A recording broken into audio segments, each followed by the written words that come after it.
Shalom uvracha, everybody. This week's parasha, we start a new book, the third book of the Torah. It's Leviticus, the laws of the Levites, the priests, Vayikra in Hebrew, which it's talking about Hashem calling to Moshe, to Moses, from the tent of meeting. Vayikra el Moshe, he called to Moses. Vaydaber elav, and he was talking to him, and it's talking about the sacrifices that were starting to be brought in the tent of meeting that they had established in the desert. And the word the Torah uses, the Torah says, Adam ki yakriv mikem behema.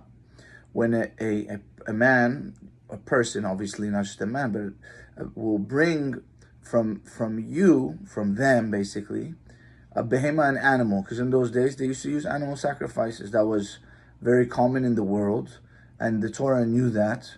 So the Torah, people used animals for the service of idol worship, and that was one of the greatest desires, as strange as that sounds to us nowadays.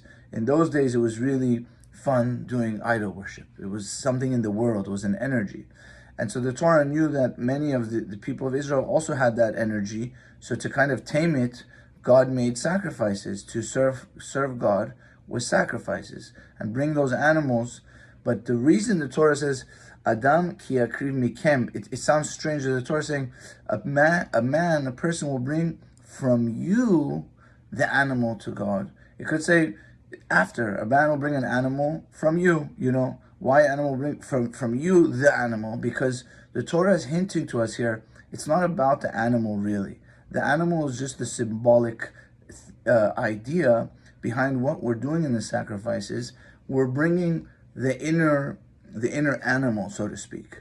God created human beings with dual natures. We know this. It's even people in the world that don't believe in God necessarily, even they compare human beings to animals. They call us animals.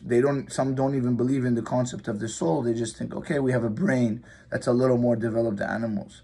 But the Torah is introducing this concept that no, we have a soul, we have a godly soul, and then we have an animal soul, which is connected to our human body, which our human body has physical desires, eating, sleeping, procreating, having fun. All these different things are physical desires. And the Torah is trying to teach us how to make peace, how to make balance between the body and the soul.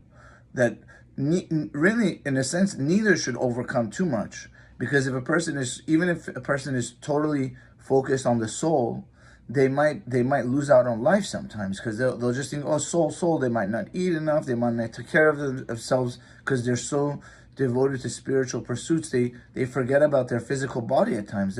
That's a rarity, really. Most people are not like that, but there are people like that in the world, that they completely focus on the spiritual to the exclusion of the physical.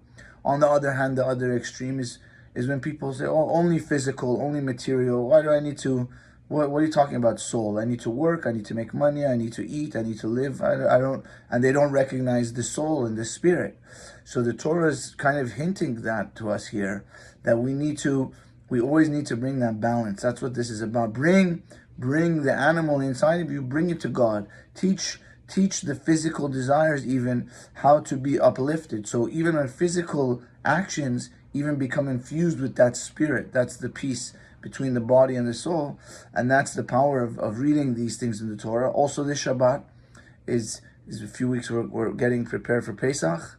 So Be'ezrat Hashem, may we just enjoy these days of Nisan. It's a month of redemption, preparing for Passover, and all of it, we can tap into that energy of redemption. It's out there in the world. So Shabbat Shalom, L'chaim Livracha, all the best.